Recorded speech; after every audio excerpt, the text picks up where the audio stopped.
নানান ধরনের ট্যাগিং করা হয়েছে। তারপরেও এবি পার্টি তার যে সংগ্রাম সেটা তারা চালিয়ে গিয়েছে। এই গণ অভ্যুত্থানে এবি পার্টির সংগ্রামী সদস্য সচিব মজিবুর রহমান মঞ্জু ভাই তিনি গ্রেপ্তার হয়েছিলেন। এবি পার্টির অসংখ্য নেতৃবৃন্দ এই অভ্যুত্থানে তারা শহীদ হয়। সেদিনই সর্বপ্রথম এবি পার্টি গণ অধিকার পরিষদ এবং এনডিএম আমরা তিনটা দল একসাথে হত্যার খবর পর সাথে সাথেই সংগ্রাম করি, প্রতিবাদ করি, বিক্ষোভ মিছিল করি। এরকম অসংখ্য প্রতিবাদ আমরা একসাথে করেছি। আমরা যারা যুগপৎ আন্দোলন করেছি বিএনপি সহ 43-44টি দল হাসিনার বিরুদ্ধে আমরা টানা লড়াই চালিয়েছি। এই লড়াইয়ের সময় আমরা প্রত্যেকেই রাষ্ট্র সংস্কার চেয়েছি এবং এই অন্তর্বর্তীকালীন সরকার যেটি আমাদের দীর্ঘ লড়াই সংগ্রামের ফসল, সেই সরকারও রাষ্ট্র সংস্কার করতে চাই। এখানে যে প্রামাণ্য চিত্র দেখানো হয়েছে আপনারা দেখেছেন কিভাবে তরুণরা স্বৈরাচার হাসিনার পুলিশ বাহিনীকে, ছাত্রলীগ, যুবলীগ, পান্ডালীগকে রুখে দিয়েছে। এই অভ্যুত্থানের যে চেতনা, প্রায় 2000 শহীদ, 30,000 আহত, তারা কেমন বাংলাদেশ চেয়েছিল? একটি নতুন বাংলাদেশ। এই নতুন বাংলাদেশ গঠন করা আমাদের সকলের দায়িত্ব। শুধুমাত্র একটি দল ক্ষমতা থেকে চলে গিয়েছে, সামনে আরেকটি দল ক্ষমতায় আসলেই সিস্টেমের পরিবর্তন হবে না। সিস্টেমের পরিবর্তন করার জন্য এই অন্তর্বর্তীকালীন সরকারকে কাজ করতে হবে। আমরা দেখতে পাচ্ছি এখনো পর্যন্ত আওয়ামী পান্ডাদেরকে গ্রেপ্তার করা হচ্ছে না, শেখ পরিবারের পান্ডাদেরকে গ্রেপ্তার করা হচ্ছে না।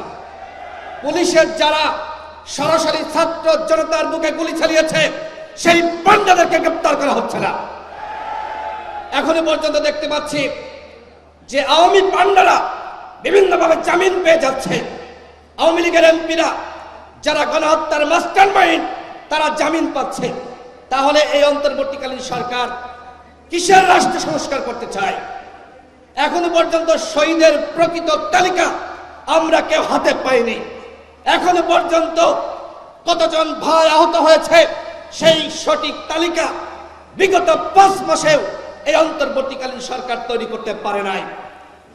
এখনো পর্যন্ত আপনারা দেখতে পাচ্ছেন জনগণ বাজারে গেলে অনেক অসহায় মানুষ, গরিব মানুষ তারা চিৎকার করছে। এখনো পর্যন্ত নিত্য পণ্যের দাম কমাতে পারে নাই। অথচ আমরা দেখতে পাচ্ছি কোন কোন উপদেষ্টা বিরাজনীতিকরণের বক্তব্য দিচ্ছে। রাজনৈতিক দলগুলো 53 বছরে কিছু করতে পারে নাই, তারা বিশাল কিছু করেছে। কি করেছে? আমি তো বললাম এই 5 মাসে তারা এই কাজগুলো করতে পারত। আওয়ামী লীগকে সাংগঠনিকভাবে নিষিদ্ধ করবে কি করবে না এখনো পর্যন্ত আমরা দেখতে পাচ্ছি। বিশেষ করে অনেকে বলছে এই ফ্যাসিস্ট পার্টি আগামী নির্বাচনে যেতে পারবে। গণহত্যার বিচারের আগে এই আওয়ামী লীগ নির্বাচনে অংশ নিতে পারবে না। যদি আওয়ামী লীগকে গণহত্যার বিচারের আগে নির্বাচনে অংশ নেওয়ার সুযোগ করে দেওয়া হয় তাহলে শহীদের রক্তের সাথে বেইমানি করা হবে। আমরা ছাত্র জনতা শহীদের রক্তের সাথে এই সরকারকে বেইমানি করার সুযোগ দিব না। আমরা এই অভ্যুত্থানে আন্দোলন করেছি। প্রয়োজনে যদি রাষ্ট্র সংস্কারের জন্য, এবং এই সরকার এখন আওয়ামী লীগকে বিভিন্নভাবে সুযোগ দিচ্ছে। দেখেন সচিবালয়ে আওয়ামী লীগের প্রেতাত্মার আরো বেশি প্রমোশন পাচ্ছে, পুলিশে প্রমোশন পাচ্ছে। ডিসিএসপি নিয়োগকে কেন্দ্র করে আপনারা দেখেছেন কি কেলেঙ্কারি। প্রত্যেকটা জায়গায় আওয়ামী লীগের পুনর্বাসন করা হচ্ছে। এর নাম কি রাষ্ট্র সংস্কার? এর নাম রাষ্ট্র সংস্কার হতে পারে না। আমরা রাজনৈতিক দলগুলো আমরা রাষ্ট্র সংস্কার চাই। এই সরকারকে আমরা সহযোগিতা করছি। আমরা কেউ বলছি না ডক্টর ইউনূসের পদত্যাগ চাই। আমরা তাদের ভুলগুলো নিয়ে সমালোচনা করছি এই কারণে, যাতে করে তারা তাদের ভুলগুলো শুধরে তারা সঠিক পথে রাষ্ট্র সংস্কার করতে পারে। কিন্তু রাষ্ট্র সংস্কারের নামে যদি আপনারা মনে করেন আরেকটি 1-11 তৈরি করবেন, আপনারা আরেকটি দল গঠন করে আগামীতে আবার আপনারা ক্ষমতায় আসার পায়তারা করবেন, সেটি কিন্তু বাংলাদেশের জনগণ মেনে নেবে না। আপনারা কাজ করুন, আমরা সহযোগিতা করব। কিন্তু এই যে দলগুলোর সাথে 3-4টি সংলাপ করলেন, সেই সংলাপের অর্জনটা কি আমি জানতে চাই। কি অর্জন আমাদের হয়েছে? এখনো পর্যন্ত একটি সঠিক রোডম্যাপ বা পরিকল্পনা আপনারা প্রকাশ করতে পারেন নাই। আনলিমিটেড কোনো কিছু ভালো না। আপনারা এখনো যে চিন্তা করছেন আনলিমিটেড, কবে ক্ষমতা থেকে নামবেন, কবে নির্বাচন দিবেন, সেটি আমরা কেউ জানি না।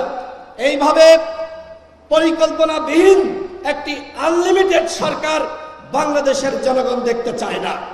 আমরা চাই আপনারা দ্রুত সময়ের মধ্যে আপনারা কি করতে চান এবং বিগত 5 মাসে কি করেছেন তার একটি পরিকল্পনা প্রকাশ করবেন এবং দলগুলোর যে চাপা একটি রোডম্যাপ প্রকাশ করবেন।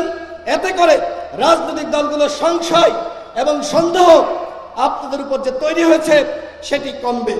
অন্যথায় আপনাদের বিরুদ্ধে কিন্তু ফখরুদ্দিন মঈনুদ্দিনের মতন আন্দোলন শুরু হতে পারে। আমরা চাই না সেই ধরনের আন্দোলন হোক। তার আগেই সকল দলকে সাথে নিয়ে এবং যারা গণঅভ্যুত্থানে ভূমিকা রেখেছে সকল স্টেক হোল্ডারকে সাথে নিয়ে একটি সংলাপ করার মাধ্যমে আপনারা রোডম্যাপ প্রকাশ করুন। আমি আবারও এবি পার্টির প্রথম জাতীয় কাউন্সিল, এই কাউন্সিলের